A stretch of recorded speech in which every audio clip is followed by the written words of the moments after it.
Welcome everybody to Tech Talks. We are so excited to have Andrea Genovesi, our EDC Operations Manager, presenting for us today about making engaging presentations. She's got 8 quick tips that we're excited to learn about. And for all of you, you should have received a document called Making Engaging Presentations, PowerPoint Skills and Design Concepts. This is an accessory to the presentation that will be happening today. We encourage you to continue to look through that, but the challenge was to review this document and think about which topics you are most interested in where presentations are concerned. And with that, I'm going to go ahead and turn it over to Andrea. Thanks, Jane. Okay, I have to share sound. Can everyone hear me all right? Yes, yes. Okay, let me start this up. Have a lot of content here. And thanks everyone for joining us. And like Jane said, we're going to talk about making engaging presentations. I'm going to go over 8 quick tips. And this was actually an internal training I had created for the Utah Data Coordinating Center, and I've had to modify it. So that's why there's a lot of content, because it was an hour training session. So I'm fitting it now in 30 minutes. So Jane mentioned this document that was sent, and the table of contents are the 8 tips that we'll go over. And this document is step-by-step instructions of how to do everything I'm going to talk about and demonstrate today. So let's go ahead and get started. And the first thing was choosing a theme. This is one of the things you can do that really increases the professionalism of your PowerPoint, and you have more to choose from than just the standard ones. So if you go to the new section in your PowerPoint, in the little search bar, you can put in different terms, keywords, and then it will search and find something. And then when you find something you like, you can hit create to start, or you can actually go through the slides and think, do I want this one? And if you like it, then you can hit create. And then you can start working in that presentation. So that is just a really great tool. And then once you have it, you've downloaded one of those, it comes up in your library, which is the library is what you saw below that search bar. All right, so that's a really quick and easy way. It's all formatted for you. It's got all the colors, everything, the fonts. So mentioning fonts, let's move on to number 2 and 3. And these are together because they're both about fonts. So let's first talk about replacing fonts. And you may be wondering, well, why are we talking about this? So you can raise your hand. I won't be able to see it, but how many of you have taken slides from various other presentations and put it in a brand new presentation? I'm assuming all of us likely have done this. Well, when you do that, likely each presentation has a different font, and it's very manual to go through and change all those. There's actually a really quick way to do it. And you want to fix all those and make it a consistent font, because this improves your professionalism of your presentation, because we don't want a frankentation. A frankentation is exactly what you think of. It's taking all those mismatched parts and meshing them together to create a presentation. So where you find it is under the Home tab, but first you can see here is going to show you some examples of slides with a font that I want to replace. So under the Home, go to Editing, and then you do Replace and Replace Fonts. What do you want to replace? And then you choose the font you want to replace it with. So you choose that one, then hit Replace, and then close, and then it's going to go through it and show you how on all of the slides that had that specific font on, it will change it. So you can go and do this several times, and each time you click on that replace fonts in that top drop down under the replace fonts, you can see all the fonts that are in your PowerPoint, and then you can go through and methodically change them. And it's really quick, and it does it automatically for you. So it's a great thing to really make it look like a cohesive professional presentation. All right, so now let's move to science to fonts, because, you know, EDC, we're nerds and we like to talk about data and science. So I don't know if you know this, but there's actually a science to fonts related to the style as well as alignment. And let's start first with those types or styles. So you have sans serif or serif. And serif means the little feet, as you can see there, and sans means without. So guess what? It means without the feet. And science shows that the sans serif font is the best for projected type materials. And here are the very common sans serif type fonts. And I'm showing these to you because every computer should have these. And why is that important? And why are you showing me? Why do I want to use these? Well, you've probably downloaded some cool font before and used it for a document, but then when you've shared it with someone, it looks weird, to quote a scientific quote term there. When you share that document, they open it up and they're like, wow, this looks all messed up or weird or whatever. And that's because fonts live outside of a document. So if they don't have the font that you use, their program substitutes another font. So if you use one of those common ones, you won't have that problem. All right, so now let's move to alignment. And I see this all the time, but so do you. But also, you've likely always default to center alignment, at least for your slide headers. Am I right? I'm assuming I'm right because I see it all the time. But there's actually 3 reasons why you shouldn't use centered. You should use left justified. And research shows, because once again, we're nerds, is number 1 is centering the text increases the cognitive burden on your audience. That simply means that they have to process a little bit more to interpret what is on your slide when you use center alignment. The second is left justified. So this is for the header as well as the content, is considered more scientific and credible by the audience. And then the last one is in Western culture, which is where we are. How do we read? We read from left to right.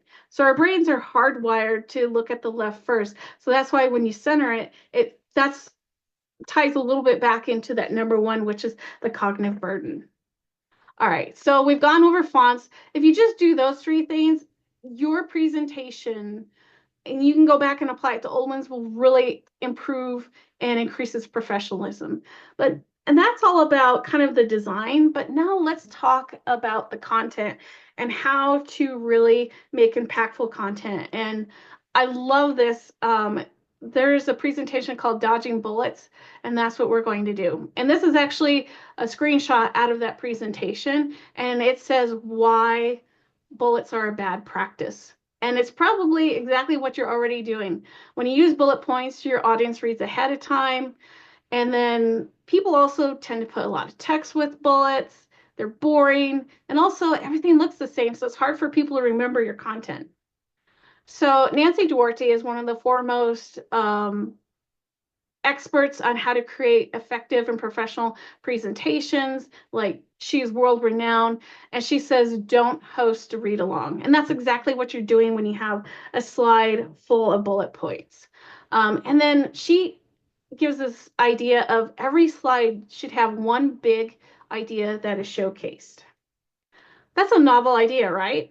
So think about it. Slides are free. It's not like it's going to cost you more or less to have different numbers of slides. So instead, she suggests making one slide for each bullet point. Now, that might not always work, but when it does, that's what you should do. So I also have this video for you from Gar Reynolds, and it's called How to Present Data. And it's going to demonstrate that concept a little bit more. And he is a colleague of Nancy Duarte. So this is a quick little video I'm going to show. Let me know if you can hear it. For many years. So words and image, have you ever seen a slide like this? Maybe this is something going through some very simple data, actually, just on obesity rates across about 30 countries or so. So this would not be a very good slide. It wouldn't be a very good handout either.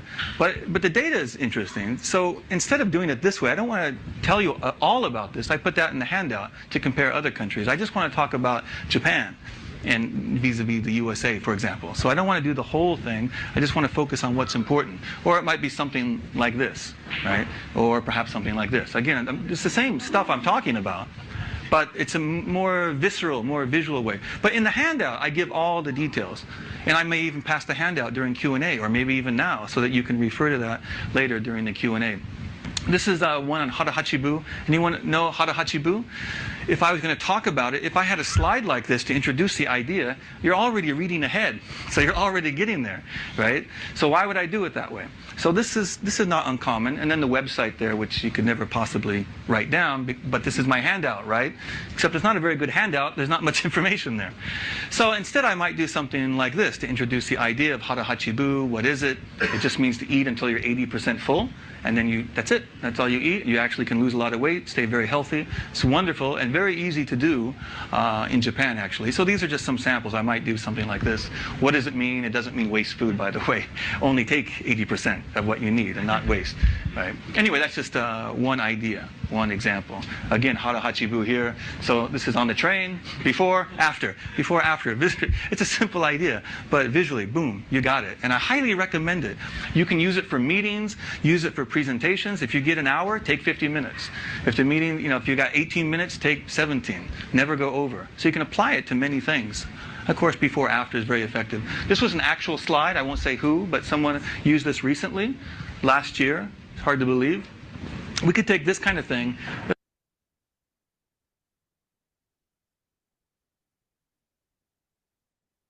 Of me for many years. So words and image.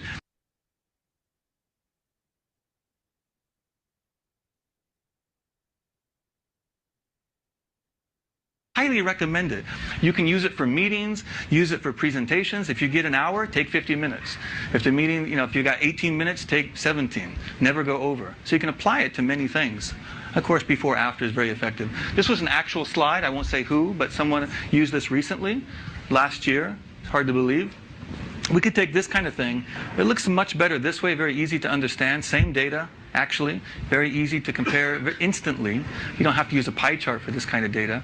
If we don't need this, but if you wanted, again, this is emotion now, but if you wanted to put emotion into that narrative, save. Thanks, everyone. And I had to move something off the screen. So I'm going to dissect what he has to say for you to help make it a little bit understandable in case you missed anything. So the main point is, just like what Nancy Duarte said, is cut the extraneous information. And then also, like she said, is he's saying concentrate on what your main insight or insights are. And so let's look at the text example that he showed and talk about it. So remember, he had this slide, this overwhelming but also boring slide, talking about it. So what he did is he concentrated on what the main point was, and that you only eat until you're 80% full. And then he gave different examples of how you could get that message across. So this was one example. And then another one in which he did animation also that had 80% of the food disappear. And then he also did one example where it was just one slide and very simply put there. So that's a way to do it. But also, since we're the data center, we also want to show you the data example and go through that. So he had this slide, which is a really overwhelming graph, right? It seems like every single country, and then it also has this table on the side with the countries listed and the numbers beside that. And then they did this little decoration where they put this little lame scale on the graph because, yay, look, we decorated our slide. So instead, like I said, is he made it into something simpler. So in this one, his main point was the Japanese are a much slimmer society than these major countries in the world.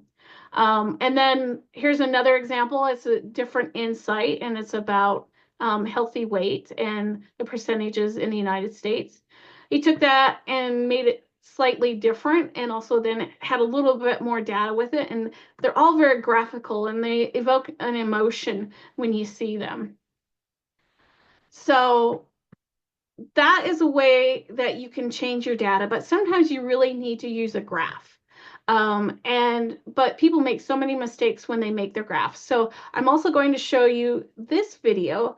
It's called Storytelling with Data, 5 Slip-Ups by Cole. And she's going to go over what these slip-ups are and how to fix them. Hi, Cole here from Storytelling with Data. Today, I'm going to share 5 super common slide slip-ups and how to avoid them when creating presentations. Let's jump straight in with an example. If you'd like to process this slide in its entirety, I invite you to pause the video here. If that example looked familiar, it's because it's from the case study in my book, Storytelling with You. For those unfamiliar, the basic context is that I'm preparing for a presentation to my client, and this is one of the slides from that deck. It focuses on sales over time for their flagship product, the Trix Trail Mix, compared to competitors, as well as some spin-off products. Let's put that slide back up to transition. It's definitely suffering from some slip-ups, the first of which, the point is unclear. This, from my perspective, is actually the worst slide slip up of all. Because if you're presenting and someone looks at your slide and doesn't know what you want to say with it, you've lost your ability to communicate effectively. Let's assume that out of all of this, the primary thing I want to make sure my audience knows is highlighted here. It's that 2015, we made a switch from macadamia nut pieces to whole macadamia nuts. And in particular, I want to draw people's attention to the fact that they gained market share from competitors when that change took place. If that's the case, let's consider what is typically the first thing people see when we put a slide in front of them, the slide title. This is a descriptive title. Trix versus competitor and spin-off products. Notice it's even in title case with the first letter of each word capitalized. What if, instead of using my title to tell people what I'm going to show, let's frame it as what I want my audience to see. Trix Trail Mix gained market share in 2016. This is a takeaway title. Notice it's in sentence case where I've capitalized the first letter, but none of the rest. Helps me think about titling in complete thoughts. What this means, even if my audience doesn't look at anything else on my slide, if they read the title, I've gotten my main message across. Put everything else back up there. This is still a mess, which brings me to slide slip up number 2, too many colors. Take a look at those graphs and you'll note that every data series is in its own distinct color. Let's focus on the graph at the left. A simple change here can get people to look where we want them to. Let's make everything gray except for the Trix sales. Notice now we can see that increase in sales in 2016. Now, one thing we've complicated here with all these gray lines, a separate legend at the bottom of each graph isn't going to work, but I can deal with that by labeling the data series directly. I could even take my use of color a bit further, use it to highlight something else in that graph, help draw attention there, which is the sales of our competitors declining over that same period that Trix Trail Mix sales increased. There's still a lot to look at on this page. That is in part because of slide slip up number 3, multiple graphs. When presenting data, when presenting anything, focus on one visual at a time. We go back to our slide. We already know we want people to look at the graph on the left. We take a look at what we've got on the right, spin-off products. The only time those are even mentioned in the text is sort of in passing at the top there. I might just get rid of all of that. Makes it so much easier to focus on the remaining graph. Now, that's not to say you're never going to use multiple graphs in a presentation, quite the opposite, in fact, but rather focus on them one at a time. And then when you need to go from one graph to another, link them together through your overarching narrative. Going back to that slide, as I mentioned, it's easier now to focus on the remaining graph. When I do, though, I see another issue, poor attention to detail. We'll deal with that bulleted text at the top in a moment. For now, direct your attention at the graph. Let's clean that up. Start by eliminating grid lines. Next, I'm going to turn my attention to the y-axis. I'll drop the trailing 0, also add an axis title. Speaking of titles, I'm going to take that graph title, make it shorter, pithier, and also move it to the left. Notice this creates some nice framing for my graph. And actually, if you let your eyes drift upwards from the title just a bit, you might notice that 2022 data is projected. So we want to make that visually distinct in the graph. We'll do that in a couple of ways. Make the lines dotted. Also added the word projected to my x-axis to make that clear. Speaking of the x-axis, this next one is a little bit tricky. Let me draw your attention to it. I'll make that x-axis orange for a moment. And actually, if we add the tick marks, it's easier to notice the issue, which is that currently each point falls between the year labels. You can make a quick change there and modify it so each label aligns with the plotted data point. Now that I've done that, I'm going to de-emphasize that axis, also reduce the tick marks a little bit.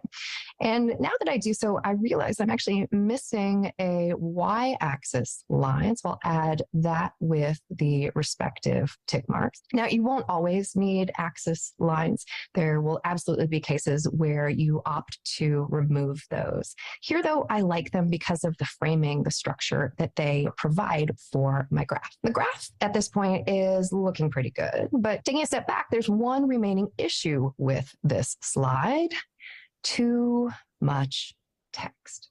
Don't let words on a slide compete for attention. I'm going to share here a strategy that I have talked about many times before, and that is to animate for a live setting or annotate if you're preparing something that's being sent around to be consumed on its own. Today, I want to take you through the Trix Trail Mix story. We're looking at sales over time. That's sales plotted in millions of dollars on the vertical y-axis and time on the x-axis, with actual data through 2021 and then projected forward through 2022. Trix Trail Mix launched in 2012. Sales those first few years were right around 3 million. But then in 2015, you switch from using macadamia nut pieces to whole macadamia nuts. Sales went nuts. That's a 45% year-over-year increase you see there. Sales since then have continued to be strong, even benefiting in recent years from growth in the overall snack market. We anticipate continued strong sales. Let's put your competitors on that picture. I'll just draw attention to 2015. Notice you did gain market share when you switched from macadamia nut pieces to full macadamia nuts. You can imagine now how if the spin-off products warranted attention, I could take my story into that graph and use my narration to pull people through there. That works great for a live setting. For the scenario where I'm sending something around, I would annotate those important points directly on the graph. There you have it, 5. So Cole went over the 5 slip-ups that people do when they're creating a graph. But no matter which way you decide to organize your content and present your content on your slides, you're probably wondering, though, which example is the right one for me? And the answer is it depends on your audience and the goals. So for example, if I was presenting to a whole room full of statisticians, I would use something more graphical with a lot more detail and data in it. I can still clean it up quite a bit, as she showed what you can do. But if it was lay people or like family, I would have something probably more like the picture with the running person, that is just a lot more visual that way with my one insight. All right, so that's about dodging bullets. Let's move on to using icons. So this is another great option that you have, and it became available starting in 2019. And this is just a quick screenshot of what it looks like in that version. But it's also updated in the 2021 and 365, and it looks similar to this. And what's great is you have even more options, though. You have images, cutout people, stickers, and illustrations, and the library is much bigger in the newer versions. So if you can't, though, find an icon that you like and you still want to use icons, there's places you can go. Flat Icon is one location, and they're free icons and stickers. And then also Free Pick is another location where you can go. All right, so now let's move on to using 3D models. This is another option that you can think about as ways, another tool that you can use on your slides, also new in 2019 and what it looks like in that version. However, surprise, in 2021 and 365, you have more options. And 3D means three-dimensional. So you can choose one of those, and then they have set aspects. You can look at that, that image that you're putting in. But also, because of three-dimensional, if you don't find one of those you like, you can move the image around and get exactly it to look the way you want it to look.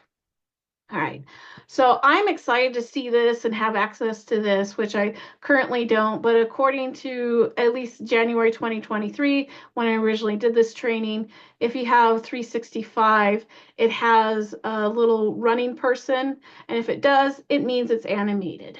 So which is really cool. And then I chose the dinosaur simply because I had a video for that one. But think about if you used the ambulance and it was animated. That'd be really cool for the kinds of stuff we're doing.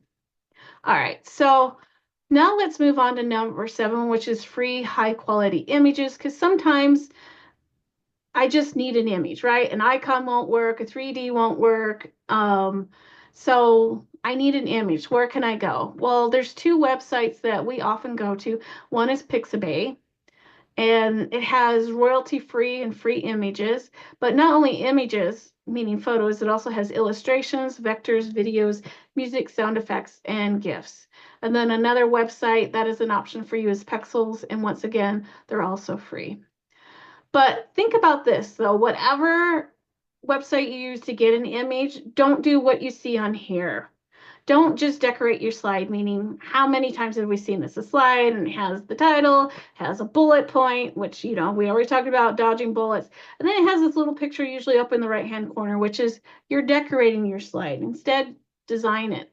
So use that impact. Have the image go across the entire slide and that one insight, which is the insight for this one is design your slide, not decorate it. All right.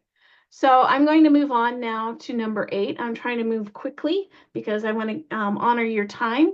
And there are so many better alternatives to just ending with a thank you slide. And that's because the thank you slide is a missed opportunity. And here's the reason why, or I should say the reasons, is because research shows your attention as the audience perks up at the end of the presentation. And because it's perking up, you tend to remember more what is said at the end of any presentation. So that's why the thank you slide, because that sits up there and all it says is thank you. It's probably up there for a long time. Like if you're, or, you know, where people put questions, there's nothing that's reiterating your main point or your call to action or whatever to your audience. So instead, you should use one of these 4 different types, and I'll go over each one and when to use them. So contact information, you get it. You put your contact information as the last slide. And you use this one when you've given an impactful presentation and you think people will want to be able to contact you. The call to action, I'm assuming everyone knows what a call to action is. So when you want your audience to do something, this is the one that you use. And then you say in really plain words at the end of your slides of what is that thing you want them to do. Trust builder. Trust builder can be very useful, and it's when you want to leave a strong impression. And for the trust builder, you can either use like a testimonial, which is like a quote. You can also have all your partnerships listed. Like if you're working with a bunch of different organizations, maybe you have all their logos on there. Or if you got an award, and when I say award, I mean an award related to that shows like you're a subject matter expert or something like that that's related to the topic. that you could also use that one. And then the fourth type is key takeaways. And this is when you want to quickly summarize your key points. As you can still see, you can have thank you, or you could have questions based on this example here. But what's nice is also when you use, like in this example, I used like little images of the slides that had the key points on. It reiterates and reminds the audience what they are. And then you can just go through them. And it's just that way you're dodging those bullet points that we talked about. All right, so I want to thank everyone for coming today, and those are really 8 quick tips to help you make your presentations more professional. I'm going to stop sharing now because I know Jane has some more information she wants to share with you. All right, thank you so much, Andrea. That was fantastic information. And just a reminder that all of our Tech Talks are recorded and are on our YouTube channel. We'll be sending out the link to this talks in addition to our playlist. We'll see you in 2025. This is the last Tech Talk of our 2024 series, but we'd love to hear from you and what types of trainings you would like to see from the EDC. Feel free to scan the QR code on your screen. I also put a link in the chat to please participate in this Tech Talk survey. We want to create content that is meaningful for you and your EMSC work. Until then, watch for the calendar series to come in the next couple of weeks for 2025, and we will see you real soon. Thanks so much, everyone. Have a great day.